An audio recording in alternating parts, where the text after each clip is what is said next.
دو عناوین ہیں، انتہا پسندی اور قتل و غارت گری. یہ انتہا پسندی کا ہی نتیجہ ہے. جی.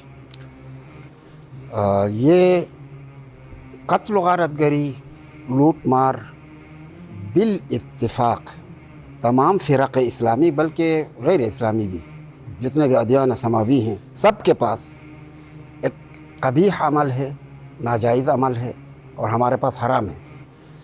یعنی دنیا میں وہ قانونی طور پہ جرم بھی ہے اور دینی اعتبار سے حرام بھی ہے، اس میں کوئی شک و شبہ نہیں ہے. میں اگر آپ اجازت دے دیں تو میں اس کی کازز کی طرف جاؤں گا کہ کیوں ایسا ہوتا ہے. آپ پوری تاریخ اٹھا کے دیکھیں، حابیل اور قابیل، وہاں ایک نے زیادتی کی، دوسرا قتل ہوا. ٹھیک ہے. فرعون مثلا اس نے اپنے دور میں ڈنڈے کے زور پہ اور طاقت کے زور پہ پوری ایک نسل کو برباد کر دیا. یہ سب جانتے ہیں، اور صدیوں تک کی. جی ہاں. اسی طرح سے آپ اگر چلتے جائیں گے تو ایک سوچ، ایک تھیم ہے کہ جو قتل و غارت گری جس کے پاس ہے اس کے برعکس ایک اور گروہ، ایک اور جماعت اور ایک اور تھیم ہے، اس میں عدل، انصاف، عقل، فکر، سوچ یہ حاکم ہے. اور جس کے پاس عقل ہوتی ہے، جس کے پاس فکر ہوتی ہے، وہ طاقت کے زور پہ بات منوانے کی کوشش نہیں کرتا ہے. ہمارے نبی مکرم اسلام صلی اللہ علیہ وآلہ وسلم کے حوالے سے بھی بعض اہل کتاب نے یہ دکھانے کی کوشش کی کہ یہ تلوار کے زور پہ چھا گیا. نہیں، پیغمبر اکرم تلوار کے زور پہ چھایا نہیں ہے، بلکہ تلوار سے کہیں زیادہ اخلاق کے زور پہ چھا گئے ہیں. ماشاءاللہ. پیغمبر کی شناخت ان کا اخلاق ہے، نہ کہ تلوار. تو اس بنا پر یہ جس کے پاس بھی دلیل میں کمی ہو وہ ڈنڈے کے زور اور کا سہارا لیتا ہے. اور میں اس سے بھی بڑھ کے ایک بات کرتا ہوں، اگر کوئی مسلمان ہے تو وہ تو عبد خدا ہے. عبد خدا اپنی سیٹسفیکشن کے لیے کام نہیں کرتا ہے، خدا کی رضا کے لیے کام کرتا ہے. ٹھیک. جب خدا کی رضا کے لیے کام کرتا ہے تو کیسے ممکن ہے وہ کسی کا خون بہائے؟ کیسے ممکن ہے کہ وہ کسی کا مال لوٹے؟ یہ کیسے ممکن ہے؟ ایسا ہو نہیں سکتا ہے اگر وہ عبد خدا ہے. لیکن اگر اسلام کی شکل کے اندر رہ کے عبد نفس ہے، افرأیت من اتخذ الہہ ہوا، اپنے ہوائے نفس کو اس نے اپنا الہ بنا دیا ہے، تو پھر اس سے یہ کام ہوں گے.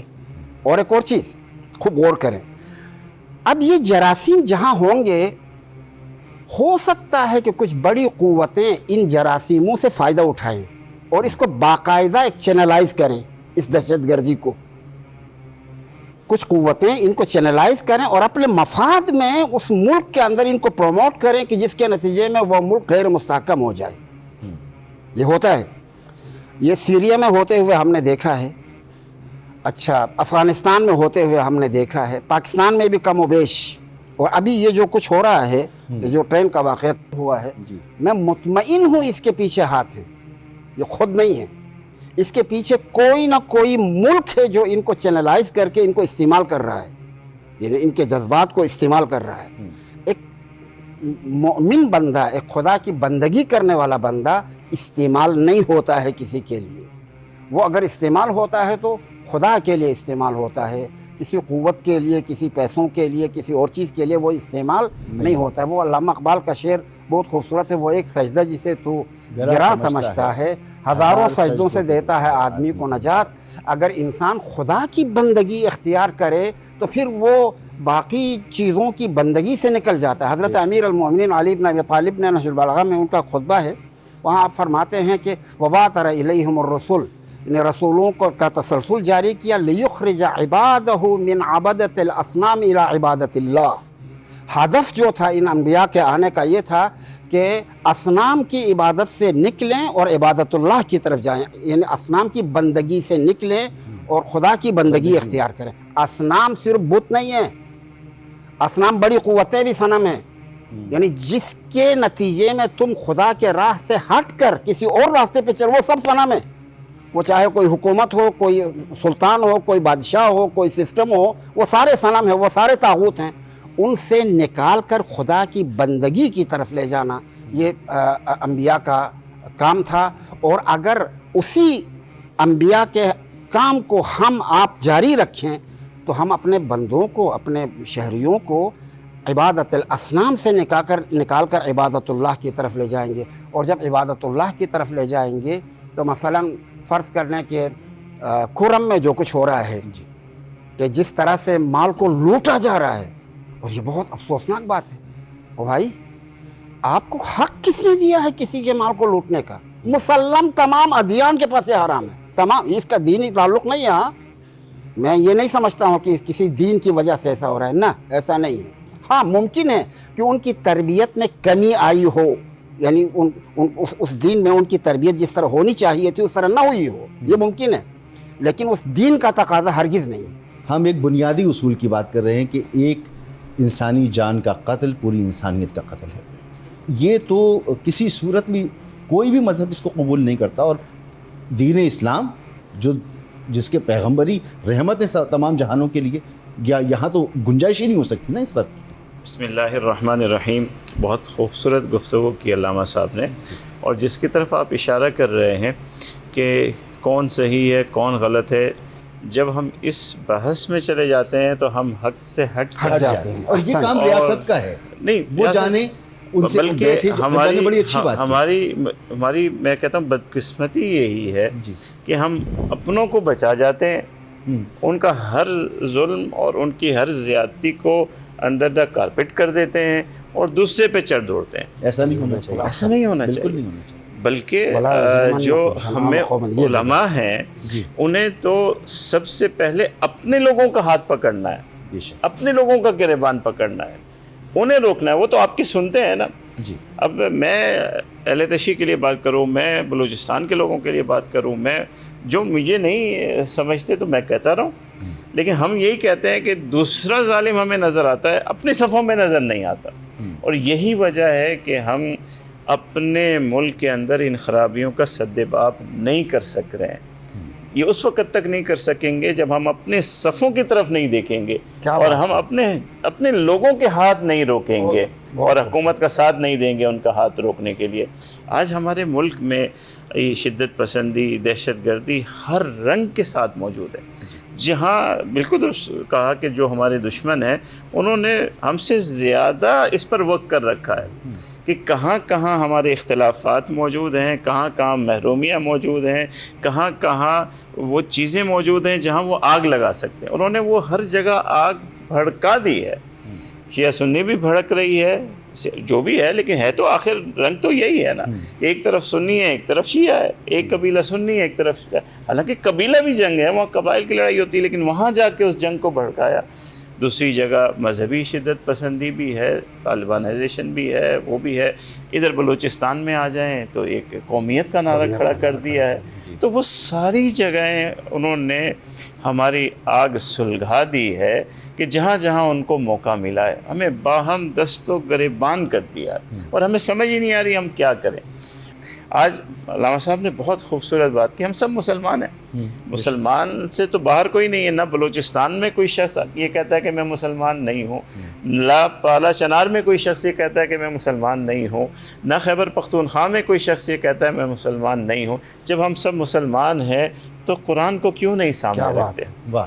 ہم قرآن کو کیوں نہیں سامنے رکھ؟ قرآن مجید ہمیں صاف کہتا ہے کہ اگر کسی ایک انسان کے قتل میں بھی تمہارا ہاتھ ہو گیا، تمہاری حمایت ہو گئی، تمہارا کردار ہو گیا، تو فجزاؤہ جہنم خالدن فیہا. چھوڑ دیجئے آپ شیعہ ہیں سنی ہیں، تو قرآن مجید تو شیعہ اور سنی کو مخاطب نہیں کرتا ہے نا، وہ تو ماننے والے کو مخاطب کر رہا ہے، وہ ہر شخص کو مخاطب کر رہا ہے. آپ جس مسلک سے بھی تعلق رکھتے ہیں، اگر آپ نے ناحق قتل کر ڈالا تو اللہ تعالیٰ نے تو صاف فیصلہ فرمایا جہنم خالدن فیہا وغضب اللہ علیہ ولعنہ وعد لہ عذابا علیما. سخت ترین عذاب ہے. تو کیا ہم سب مسلمانوں کے سامنے قرآن مجید کی آیت نہیں ہے؟ کیا ہم یہ چھوٹی چھوٹی لڑائی اور جھگڑے کے پیچھے اپنی آخرت کو تباہ کرنے کو تیار ہو گئے؟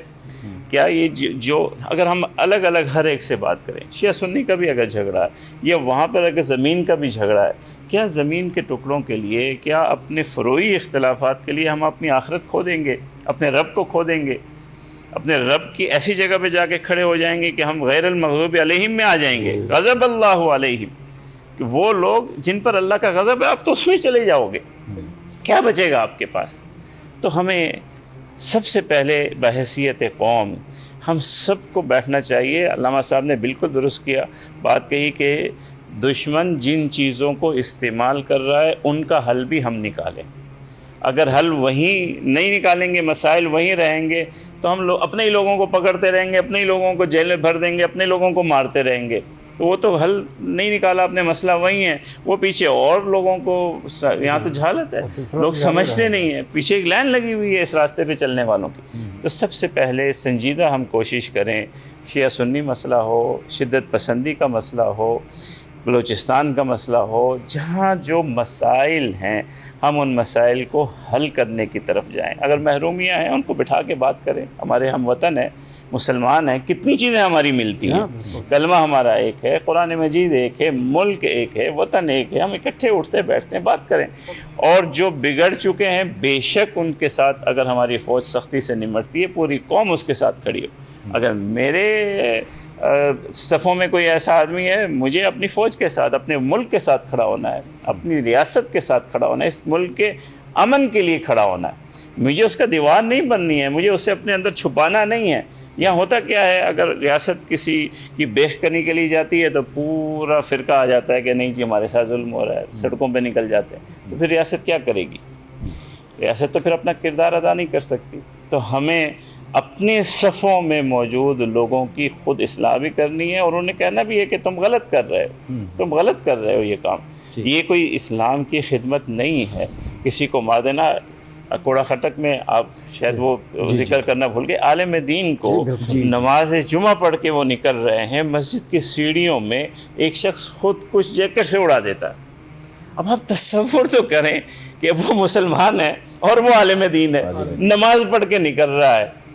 تو کہاں ہماری ذہنی سطح چلی گئی ہے، کتنی جہالت میں ہمارے یہ نوجوان پڑ گئے ہیں. اگر ہم آج اس پہ بات نہیں کریں گے تو کون کرے گا؟ ان نوجوانوں کے سامنے کون کہے گا کہ یہ راستہ صراحتاً قرآن کے خلاف ہے، یہ جہنم کا راستہ ہے، یہ تباہی کا راستہ ہے، یہ اللہ کے غضب کا راستہ ہے، اس میں کوئی بھلائی نہیں ہے.